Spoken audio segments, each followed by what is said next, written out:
Hey, what's up guys? LegalBro here. Today we're talking about one of my absolute favorite topics. I never thought I would ever see the day that I would get to talk about this on my channel and the legal ramifications of, drumroll, tinfoil hat. You better take a look at this radar. What is it, son? I don't know, sir, but it looks like a giant... Dick! Yeah. Take a look out of starboard. Oh my God. UFOs, baby. Let's get into it. Stephen Greer, he's founder of the Center for the Study of Extraterrestrial Intelligence, also the Disclosure Project. We welcome in Professor of Science and Astrophysicist at Harvard, Avi Loeb, as well as retired U.S. Navy Chief Master at Arms and investigative filmmaker Sean Cahill. Thank you, all three of you, for being here. And I know all of you watched every moment of this today. Sean, I actually want to start with you because you were an eyewitness to part of the Tic Tac incident that was described today. What is your reaction to the hearing today? I was quite emotional watching the hearing today. It's been a very long battle to get this information out, to get it treated with respect and with dignity. A great deal of the information that was useful to most people is classified, and it required the pilots and other eyewitnesses to come forward. So I'm very heartened by what happened today. We have truly crossed the Rubicon. This is a very historic event. Is there a moment in particular that made you particularly emotional today? It was towards the end of one of the gentleman's speeches where I believe it was Representative Burchett, where he acknowledged all of the people who have worked behind the scenes over the years to keep this alive and to not allow it to be obfuscated to the point where it was completely disregarded. I represent a great deal of those people, and I work with them every day, and you may hear it in my voice right now. We have truly achieved something revolutionary today, and I look forward to the results. Yeah, I really feel that from you. I could not agree more. The people that kept pressing and pressing and pressing this issue and others about UAPs deserve our credit.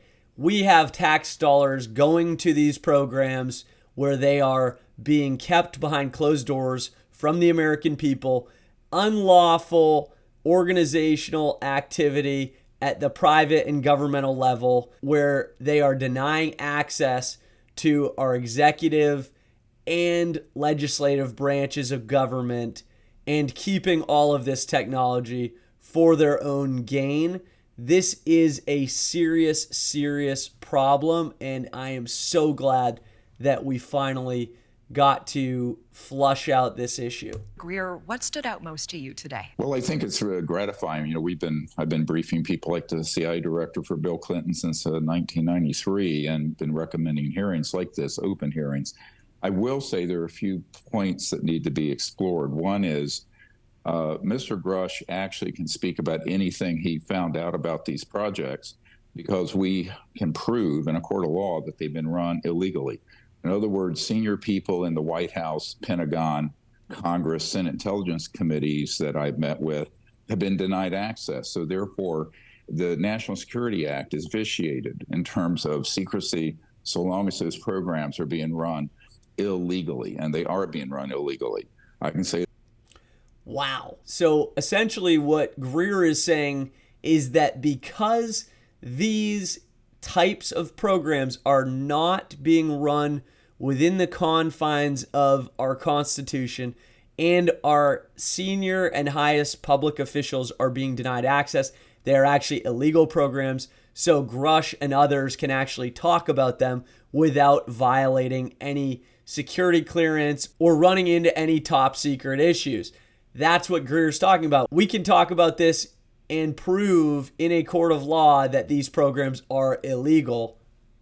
That would be something. All of the things that Grush could not say in open session, could you imagine if the American public finally got those answers? That would be amazing. Let's hope. That with some direct authority. And secondly, I think it's very important for people to understand there are two types of UAPs. There are the man-made ones, no question. My uncle was lifetime Northrop Grumman, worked on the lunar lander module. I think we have to understand that a significant part of the phenomenon is actually clandestine but illegally managed human reverse engineered advanced technologies, as they're called, ATs. and some are non-human intelligence. There's no question. So I think this needs to begin to be looked at more critically in terms of what part of the phenomenon falls under which category. I mean, it's fascinating. Very interesting. Greer says there are two things that are super important, and I'm going to tell you a third thing that I think we need to get to the bottom of. The first thing Greer said is that Grush can speak publicly because these are illegal programs. The second is that we've got two types of UAPs. We've got the clandestine type that we have reverse engineered and we are flying around. We've got the non-human type that are coming here from who knows where. I'm sure someone knows where they're coming from and who they are.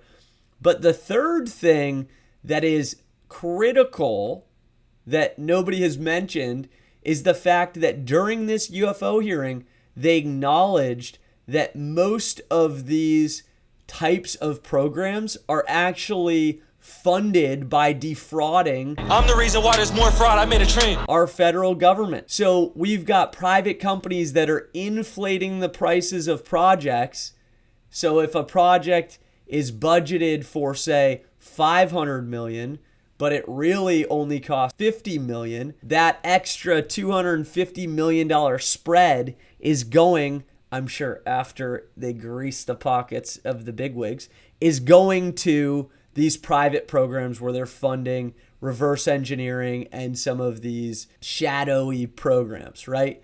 So what is going on is we have a lot of these private military contractors that are winning these federal contracts and defrauding the government. This is a massive, massive problem, and the victim is the American taxpayer. If you work for one of these entities, private, governmental, military, you name it, and you're aware of these private programs, you should consider coming forward as a whistleblower. Not only are you helping the American public, but if you can show evidence that the US government is not already aware of, right, where a private company, think military contractor or somebody with a government contract, is actively defrauding the federal government, you could be entitled to a portion of the money that is recovered in a whistleblower lawsuit. So you don't have to stay silent. You don't have to let this eat away at your conscience. And I think that is so important, is that all of the people in these programs, and I'm sure there are some bad actors, cannot all be bad. There have to be some people that want to come forward, but they're petrified of retaliation or worse at the hands of our government or these non-human figures. And what a can of worms. We could be talking about this for the rest of the show. I do want to get to Professor Loeb. What is your reaction to the hearing today? Well, I think what's most important is the evidence, the information, the factual information that we heard. You can think of yourself as a member of a jury, learning about what the witnesses are talking about and trying to decide whether it's credible and what your verdict might be.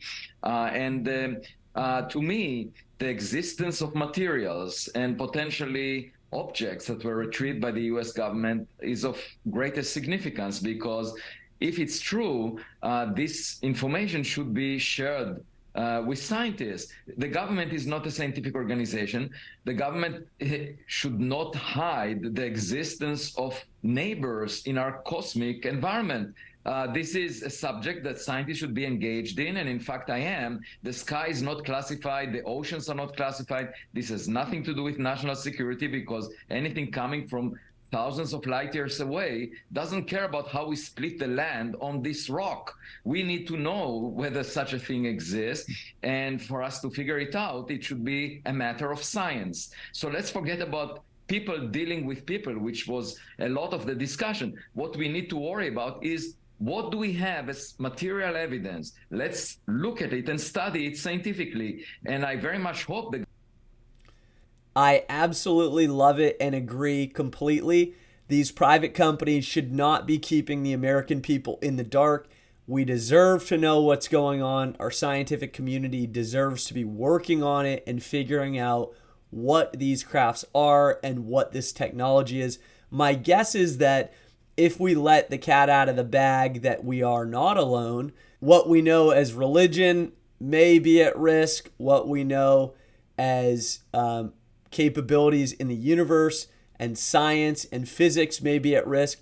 And honestly, who else may be at risk, right? Big oil, right? Big pharma, big industry, these military contractors, right? Everybody that has their hand in our economy, why would they want us to find something where we don't need to put gas in a car anymore, or we don't need to take a certain type of medication anymore, or we don't need to have wars anymore? There are a lot of reasons why somebody would want to keep the lid on it. And obviously, those people know why they want to keep a lid on it, and everyone else is in the dark. The government will release that information and provide it to scientists like myself. I lead the Galileo project, which is aiming to bring clarity to this subject. Sean, I want to go back to you with the time we have left. What is the most important thing that you think was left out from today's hearing, and where we should go next? Well, I agree with Dr. Greer and Dr. Loeb on the importance of the scientific efficacy and providing evidence. As a law enforcement officer for 20 years, we need to see this as a law enforcement operation. Mr. Grush is the reporting officer. The evidence is very important, but the people's stories and the people's observations of these events are equally as important.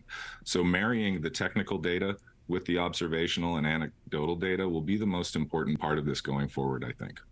I agree with 100% of everything these panelists have said, especially the fact that we should believe the fact that these witnesses are credible. High-ranking military officials, graduates from our most prestigious military academies, highly decorated, highly credible. There is no reason that they would be lying about this. In many instances, they have ruined their careers over the fact that they have come forward because they swore an oath to protect our country from all enemies, foreign and domestic. I cannot think of greater patriots than those that have come forward. If you know of any business ripping off a state or federal government, you should consider coming forward. Who knows? You may be the next one to retire on a beach somewhere for blowing the whistle on a company that is ripping off taxpayers. Let me know in the comment section below. Do you think that we are not alone? Do you think the government's hiding things? Do you think the witnesses are credible? Until then, love y'all. LegalBro out.